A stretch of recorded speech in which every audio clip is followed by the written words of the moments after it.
I think it's a hugely important part of the process to actually get, whether it's a club or an organisation, to sit down and actually talk about what they are trying to achieve.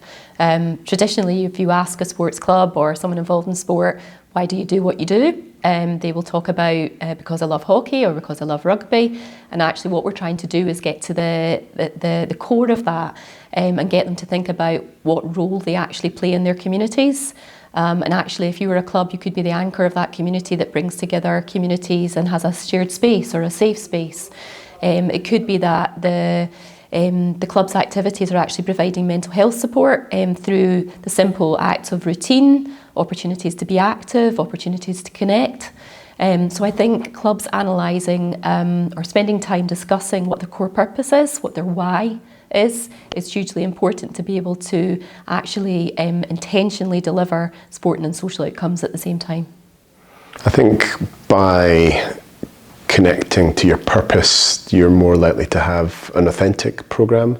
I think one that has meaning to you and to the people taking part. One that probably will be more sustainable because it's got a part of you or the organisation or the people that are involved in it. It's not coming from outside.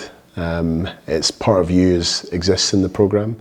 I think programmes like that can be delivered with more conviction.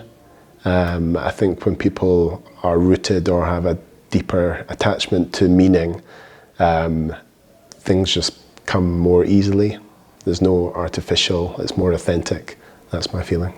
I think, first of all, it's hugely important that we have those partnerships with non-sporting organisations. They are working with audiences that sport potentially isn't connected with.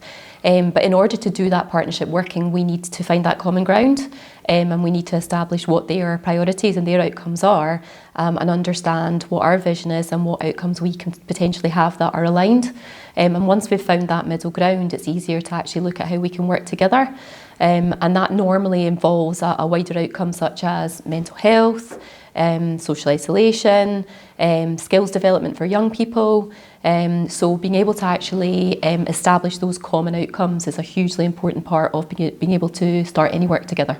The most impactful programmes are often those that are done in an intentional way, that people realise, again, by realising and really understanding the beneficiary, understanding your community, you're much better positioned to make an intentional difference because you're aware of the opportunities, aware of the barriers, the obstacles, the potential to make a lasting, real difference.